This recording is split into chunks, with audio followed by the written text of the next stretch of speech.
note. Should we start again? No. Because I said something else. Let's start again. Oh, but. Sorry.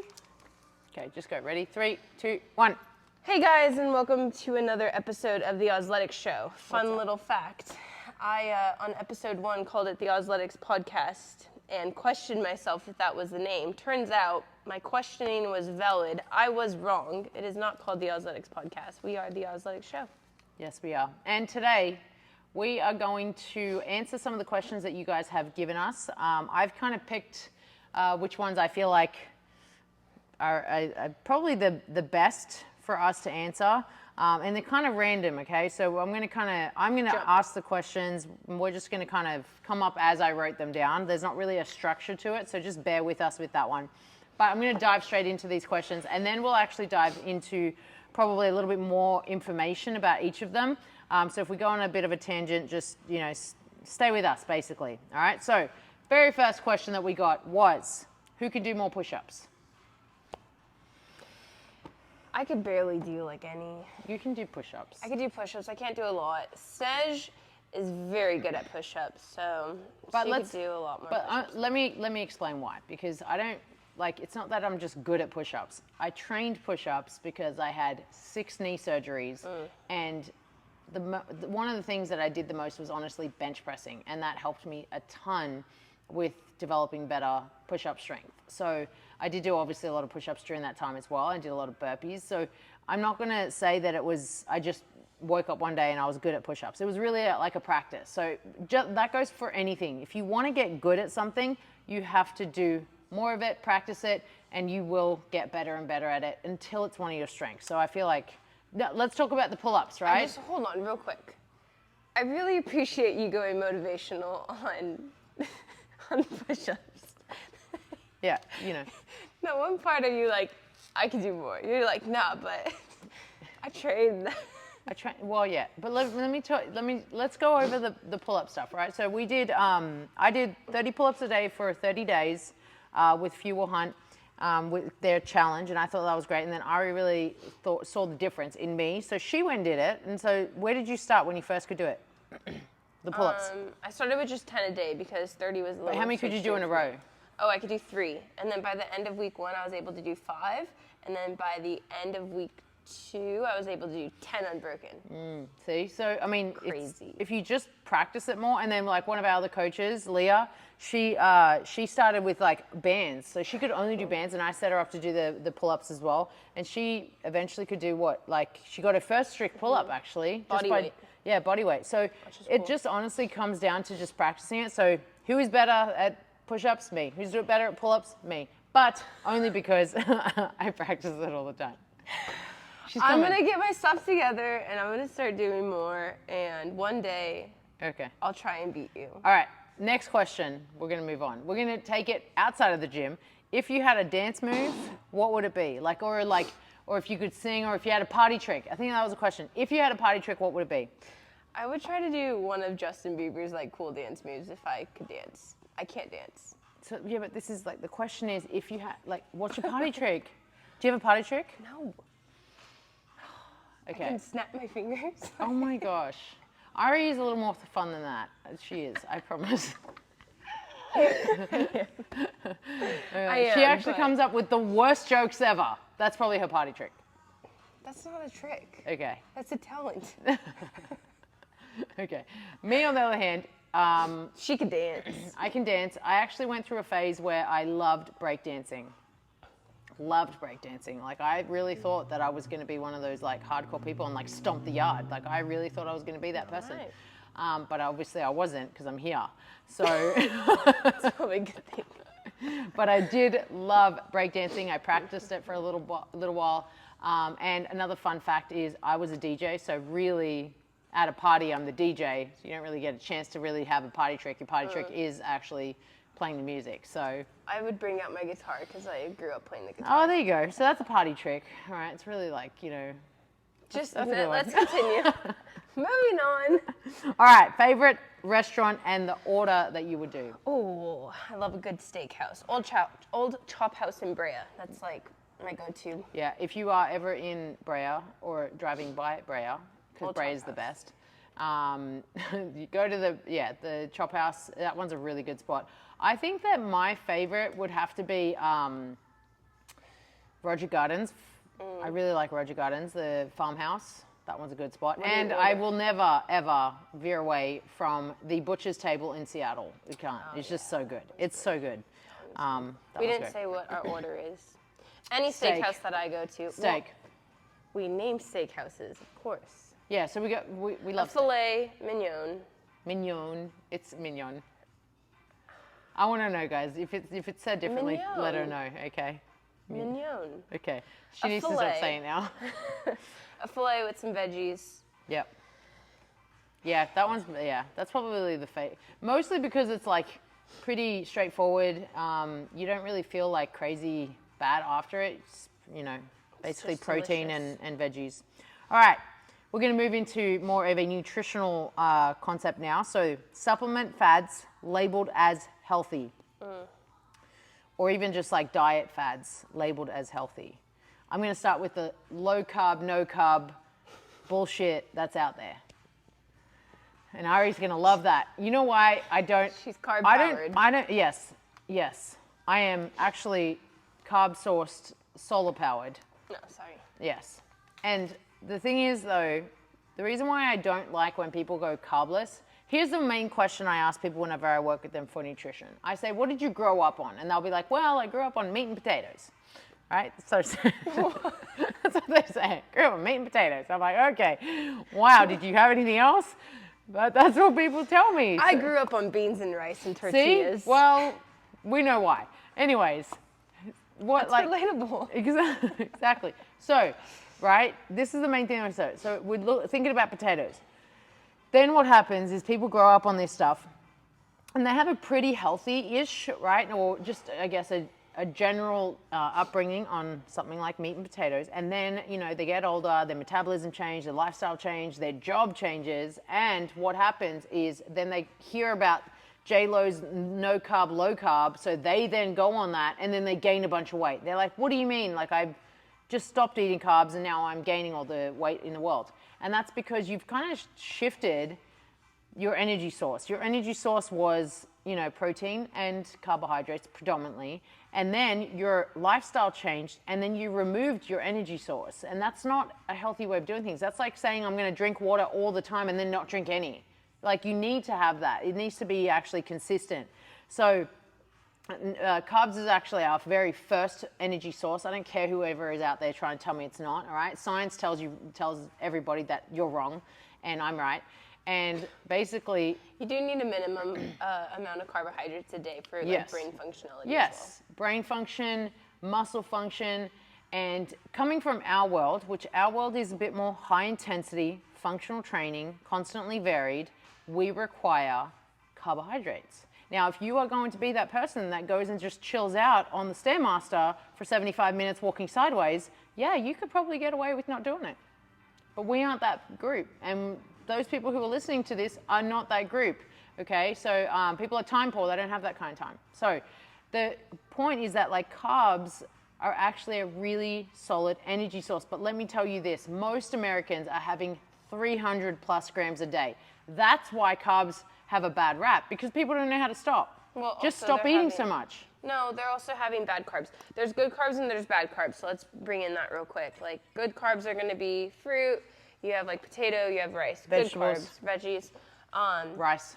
I said that. Oh. Bad carbs are going to be when you fry it and you go for tortillas. French fries. And the bad stuff, right? Bad carbs are sugars. So we're talking about candy, chocolate.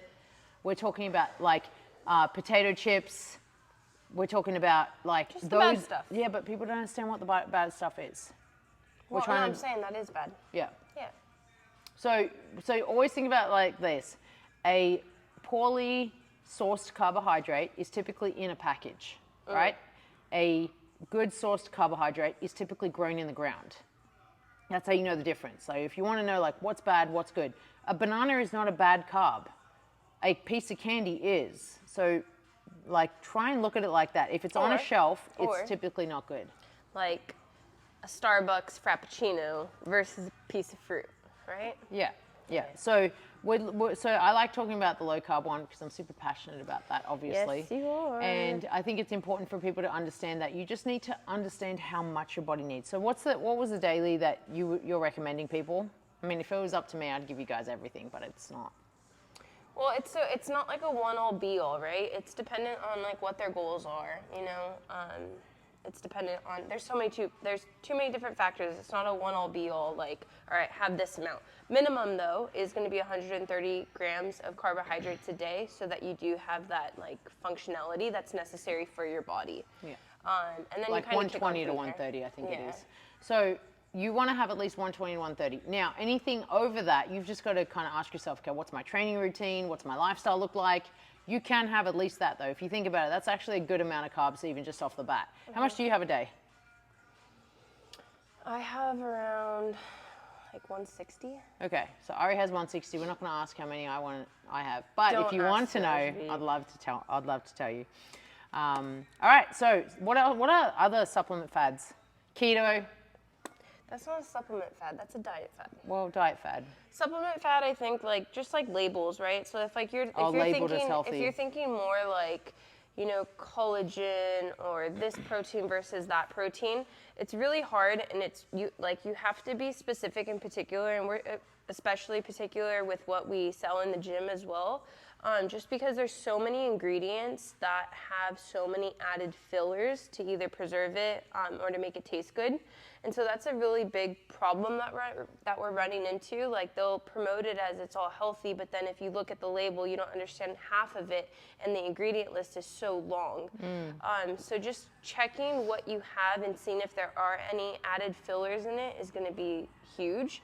And if you don't know and there's a brand that you are looking to get, ask your coach or ask someone who is knowledgeable in it, because they can help you out with that, especially with just all the new things. Like, and that even goes into beyond supplements, but products like almond milk, right, or plant-based milks.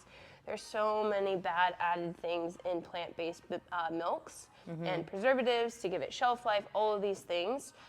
So your safest bet is going with the brand or product that has the least amount of ingredients, or ingredients that you understand what they are. If you can't pronounce it or you don't know what it is, chances are it's probably not going to be good for you. I would say, like, the main thing that I think about, and even just like looking it up here, guys, I was just kind of like doing a little bit of like Google searching here. You're Google searching right now? Yeah. So I would say, well, I'm just saying like what you would see and then how you would understand it. With what? With like supplements and stuff like that. So when you read a label, and if something says like low or no sugar, but then it has all of these sugar alternatives, or basically alternatives to the sugar, or maybe they have a sweetener, or they have all these other alternatives. You have to remember, like, a product, if something's meant to taste sweet, but it has no sugar in it, it needs to have some other preservative in it. There's some that are good though, and that are okay. Very few. Sucrose is the biggest one right now. Yeah, that one's a pretty big one. But so you want to try and look at what is in the product, and if the product is just like, you know, ingredient after ingredient, and there's like 17 different ingredients on there, it's probably not going to be good. Because here's the other thing. If something's also going to be on the shelf for a year, you have to understand that there's a lot of preservatives in it to maintain that shelf life. So if something has a really long shelf life, typically that's telling you that if it's got a long shelf life, you know, it's a bit too much. All right. So, but if you have a specific kind of product or something that you're unsure about, I feel like if you just send that to us and you kind of like, here's what I'm talking about, I really don't understand it, then we would love to help you with that. I did say that. Yeah. All right. What to look for when shopping for vitamins? I think you have to know what you're lacking. Like, if you know you're lacking vitamin C, then get a vitamin C supplement. But I will recommend like getting a good fish oil. Yeah. Having those omegas, as you like to say. Getting your omegas in. Yeah. That's important. A vitamin D is super important, especially in California. The sun hasn't been out in weeks. Yep. All right. So the next question is things you wish you knew before opening a gym. Oh, that's a good one. Oh my gosh, I wish I knew Jeez. everything. I feel like that could be a whole podcast in itself. Yeah. There's a lot of things that I really wish that I knew. I think a lot of it was, I wish I knew the importance of patience and a slower process from the get. I think I did things way too quickly, way too soon. I feel like I rushed certain areas of opening the gym, and it wasn't sustainable how I opened. Like, yeah. So the number one thing was maybe processes of how to implement things as I went, not have everything going right from the get. Because that was really tiring. That was really tough. But if there's anything specific that you're referring to that you want to know about, can you please, like, I'll put it on Instagram, another question box after this, and ask me specifically what you're looking for, because I would love to do a whole podcast on that, because I could talk about all the things that I struggled with, and I could actually lay out how I would handle them now versus back then. All right, last question, and I actually really want to hop on this question. How to stay motivated on your hardest days when you feel weak? Oh, that's a good one. I struggled with that a lot. There was a season that I just like went through the motions with all that. I'd have a bad day and I was like, start again on Monday. But I'll go first, I guess. Yeah. I think like having your system and like creating the discipline of habit helps you stay motivated when you're having those bad days, because if you have a system and those systems develop the habit, then you're going to get the discipline. So even discipline isn't just when I'm feeling good. So on the days when you don't feel like doing it, do it even more, because you have that habit and you can't break that. When I learned that, it was like, it really grew me. It grew me. For sure, yeah. You know, I actually think that you grow the most on your weakest days. I think your character, who you are on the inside, comes out on the days where you feel the weakest. And if you can overcome those barriers, like that internal voice that you have, if you can kind of look deeper and go, I'm wanting to quit, so much of me wants to quit, and you can overcome that by saying, I'm going to take one step in front of the other, I'm going to do one more rep, I'm going to make one more decision, I'm going to make one more better choice, then you are overcoming that inner critic that you have. You're overcoming that inner voice that you have that's telling you to stop. And I think that when you're on those days where you're like, I don't want to do it, the best thing that you can do, and I absolutely love this because I didn't even know, I learned this a while ago. Whatever it is that you need for yourself, go and do it to someone else. That's how you stay motivated. That's how you stay inspired. And that's how you're going to ultimately serve yourself. So if you are someone that you just want to compliment, you really want something to feel good, go and give someone else a compliment.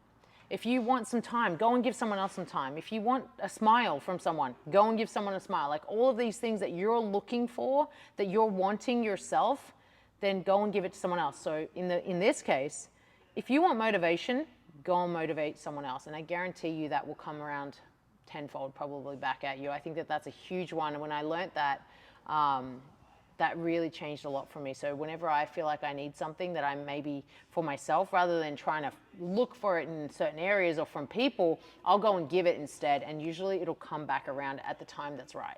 I don't think like it's one of those things that you'll, like you're not going to have a perfect day every day for the rest of your life. You're going to have hard days and you're going to have hard moments, and that's just life. But it, like what's that saying? It doesn't necessarily get easier, but you get better. Yeah, So yeah. It doesn't get practice easier, it, you get stronger. Yeah, so practice it. But my biggest thing that I would love to share is just like creating your system, whether it be your morning routine or how you structure your day, and like execute that and just build on that. And I love, one of like my favorite things that you brought in is stacking your wins. I love that because it's like if you can stack your wins, like you're building your confidence in that. And when you do the same thing over and over and you like develop that discipline, the amount of confidence that comes with that, like you just see it, you know, like you radiate it and you start growing in that. Yeah. So I hope that that's been helpful for you guys. We're going to kind of wrap it up there, and And we want to touch on some more topics and maybe kind of isolate one specific topic on the next one. So, you know, the more feedback we get, the better we can make this for you. And hopefully you guys are enjoying these episodes. And thank you to who has listened to the first couple, because it's actually been really cool to hear what you think about these and what your thoughts are. And if it's helping you out, then it's helping us up, obviously, because that's what we want to do. We want to try and serve you as best as we can. Yep, and we don't edit these. This is all raw footage. Yeah. And Maybe we should, if we should edit it, can you let us know? Because that would be helpful. yeah, I can say less. I can try and say less. or if we fight, All right, move with integrity. make good choices. Bye, guys. See you on the next one.